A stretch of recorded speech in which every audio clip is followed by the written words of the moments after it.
Hey, I'm Zach Cooper. I play bass in Coheed and Cambria, and we're in the shed.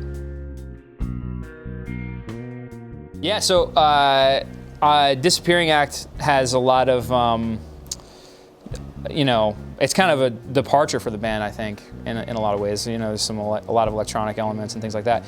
When I tracked it at home, it's just, you know, dry bass.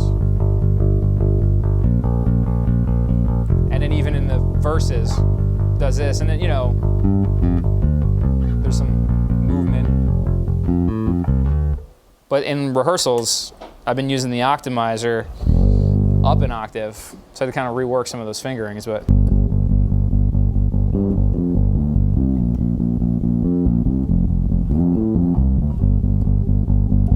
So it's just to kind of give it a little bit more of that electronic flair, I think. And then in the same song, I use this DL4 Mark II.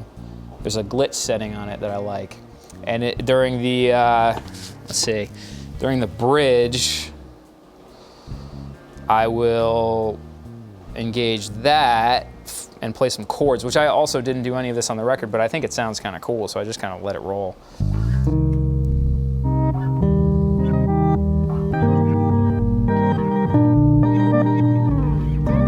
And then I let it trail as I build.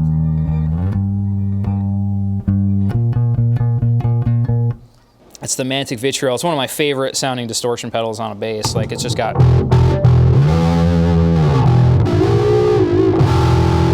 It's pretty mean.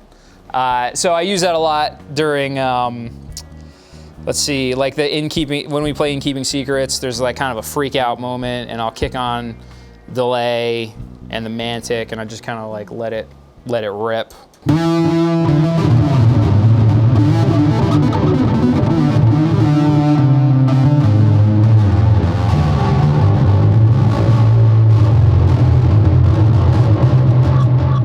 Kind of gets indistinguishable, you know, kind of gets a little wacky, crazy.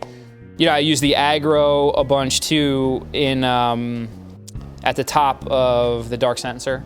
So there's a whole series of hits that aren't on the record, but it's so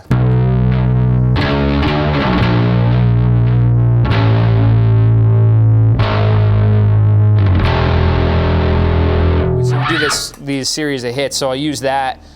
I have a bass tuned to B, and then, you know, when I go around the second time, I hit that low open B, and it's just like this thundering kind of madness. There's a bunch of other places that I'll end up turning on, either the Mantic or the aggro, whatever the mood is, whatever, or honestly, whatever I hit after I'm done swinging around, like trying to get to the board. I'm like, and I just hit something, and off I go, and then I try to turn it off at the right time too.